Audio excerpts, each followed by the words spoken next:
Mes très chers amis, Medaber Israël Chavim Miranana, on est Shabbat Shalom d'abord et Chag Sameach. On est arrivé après Rosh Hashanah et Kippour à cette fête tout à fait particulière, la fête de Sukkot. On va sortir des maisons dans lesquelles on est à l'abri, nos maisons fixes, nos domiciles stables, pour entrer dans des cabanes. Le sens de cette mitzvah est très difficile à percer. Pourquoi des cabanes? Pourquoi avons-nous cet ordre-là de rentrer dans des cabanes? Et juste après Kippour. Les Chachamim font une interprétation surprenante. Ils disent, peut-être que aura-t-il été décrété sur lui après Kippour un décret de galoute, d'exil. Alors à ce moment-là, il s'exile, il sort de sa maison fixe, son domicile normal, et il s'exile dans une cabane. Bon, c'est bien, mais il faut se poser la question, pourquoi serait-il passible de galoute, d'exil? Pourquoi juste ça? Et en quoi cette cabane, notre soukha, va-t-elle, si on était passible réellement d'exil, cette soukha, où il est tellement doux d'y vivre, nous annulerait le décret d'exil? Pourquoi? De manière simple, David Améler dit dans Télim, Zifre Elokim Ruach Nishbara. Le véritable sacrifice qu'on amène à Hachem, ce qu'Hachem il attend de nous, c'est Ruach Nishbara, que les Chachamim traduisent par Ruach Nemucha, que l'on se rabaisse. Il semblerait que ce qu'on attend de nous, finalement, après Kippour, c'est de l'humilité. Et à ce titre-là, effectivement, l'exil, ou même de sortir d'une maison fixe, belle, où tout est agencé, tout est ordonné, effectivement, ça nous incline à l'humilité. Ça nous rappelle dans quelles conditions vivent les humbles, les gens humbles. Mais plus précisément, à Kippour, Akadosh Baruch Hu a effacé nos fautes. Quelle est la cause essentielle de toutes les fautes? Et la réponse est simple, c'est l'orgueil. La raison en vérité en est que quelqu'un de humble, dans son humilité, ne va pas même se révolter. Il se considère comme peu de choses. Il va suivre les règles que lui donne le Créateur. Il va écouter les rabbanim. Et donc ravaler notre orgueil nous éloigne de la faute et nous maintient dans l'état dans lequel nous sommes trouvés après Kippour. Nos fautes étaient effacées. Akadosh Baruch Hu nous envoie sous la soukha, dans une cabane, nous fait sortir de notre belle sécurité, de notre maison pédante et orgueilleuse, pour nous installer de manière extrêmement modeste. L'orgueil est la racine en vérité des fautes. Pourquoi?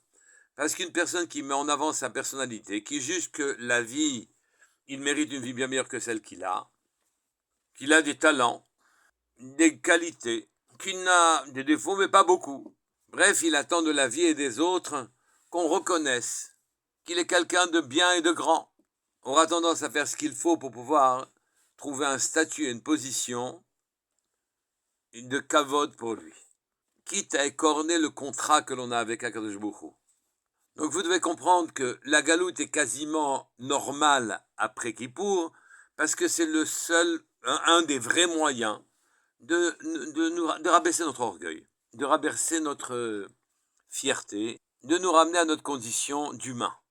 Sortir de sa maison que l'on a établie, que l'on croit avoir établie par nos soins, par notre argent, par notre entre-gens, sortir de ce qui fait finalement notre fierté, pour entrer dans une cabane, nourrit et entretient en nous le sentiment qu'un homme ne mérite rien par lui-même. Un homme n'a pas de mérite suffisant pour qu'il y ait le ciel au-dessus de sa tête, de l'air à respirer, de l'eau à avoir, une parnassa, du sol sous ses pieds. Tous ces tnaïm, toutes ces conditions nécessitent naturellement beaucoup de travail au malachim. Les anges travaillent dur pour nous. Donc la soukha entretient en nous le sentiment qu'on n'est pas grand-chose. Mais il y a un deuxième sentiment qu'elle entretient aussi, c'est reconnaître que tout ce que nous avons eu ne dépend pas ni de nos aspirations, ni de nos forces, ni de notre réussite. La maison que l'on a construite, on la quitte. On la doit à Hachem. On le reconnaît. Par nous-mêmes, nous ne méritons qu'une cabane. Et encore. En plus de ça, La fête de Sukkot est appelée aussi Chag HaAsif, le moment où on a fait ses récoltes. Et donc, naturellement, notre cœur peut devenir un peu troublé et orgueilleux de notre réussite. Et nous prenons de notre récolte que les déchets de nos vignes que nous avons récoltées, les branches desséchées, que nous utilisons pour la soukha, ce qu'il reste comme paille dans le grenier, c'est elle aussi, cette paille-là, qui fera notre soukha, les déchets de nos récoltes, la psolette. Nous qui avions l'habitude de s'appuyer sur nos forces personnelles, notre richesse, notre argent, nos récoltes, pour remplir tous nos besoins, on apprend en entrant dans la soukha qu'on s'abrite vers ce qui reste dans le grenier une fois qu'on en a retiré les blés à grains, ce qui reste des branches que l'on a coupées de notre vigne et de l'huile. Le seul appui, c'est ce que nous dit Hachem. Tu sors de ta sécurité et tu t'abrites derrière des débris. Et l'on fait confiance à Hachem. On entend son ordre. On ne doit pas s'appuyer sur notre argent, sur nos richesses, sur nos aptitudes et capacités, car c'est lui qui nous a tout donné. On doit s'appuyer sur ce que lui nous ordonne de faire. Vous sortez de vos appuis, de votre sécurité, de votre tranquillité, et vous rentrez dans une cabane fabriquée avec les restes de vos récoltes. Ne vous appuyez pas, finalement, ne vous couvrez pas avec votre argent, couvrez-vous avec les restes des récoltes, et ça s'appelle Tzila de Mehemnuta, de cette manière.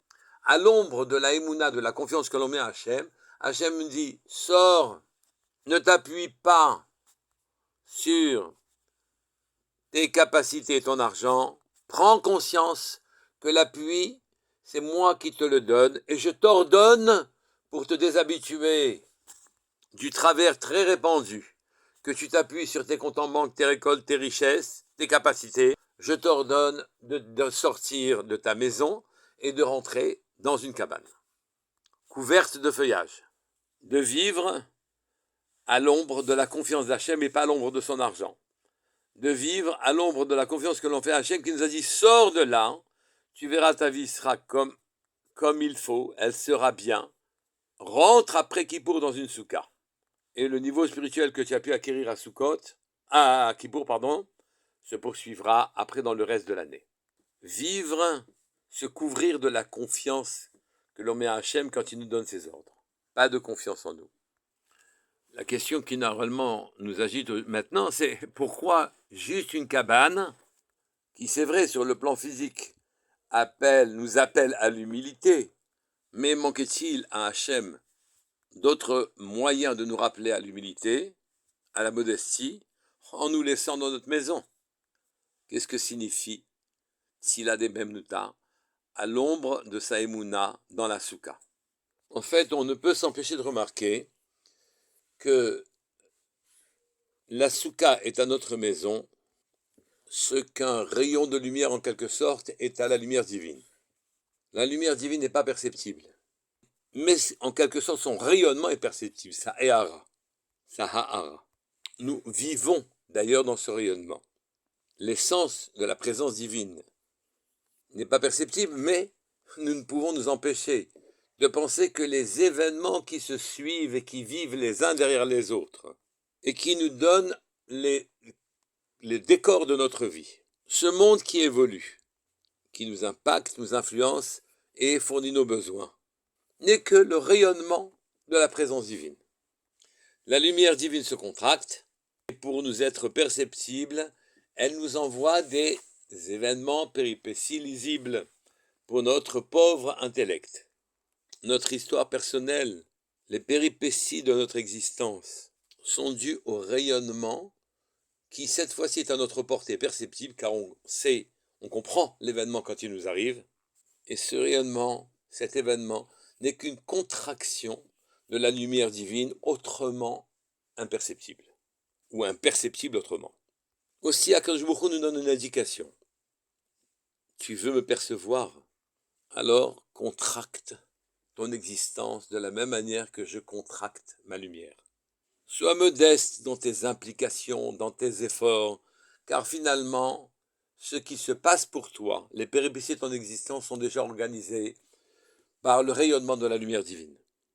Ton histoire est en train de s'écrire, tu y participes, bien sûr, mais le fait que ton histoire existe, c'est parce que Hachem, avec la lumière d'Hachem, vient rayonner et se rendre perceptible au travers de ton histoire personnelle et de leurs péripéties, tes péripéties. C'est le message de la soukha. La soukha dit contracte-toi, diminue ta ishtadlut, diminue tes efforts qui laissent croire que c'est toi qui fais tes réussites. Abandonne toutes les réussites et tous les aboutissements au maître du monde. Et à ce moment-là, tu vivras dans le vrai. Descends dans ta soukha, c'est la vraie vie. Tes efforts empoulés, tes prétentions, tes aspirations qui sont pas convenables même à ce que tu dois être, abandonne-les. Laisse Hachem guider ta vie, quitte ta maison et rentre dans ton vrai abri, dans ta vraie maison, la soukha, qui t'offre la possibilité de faire confiance totalement au Créateur.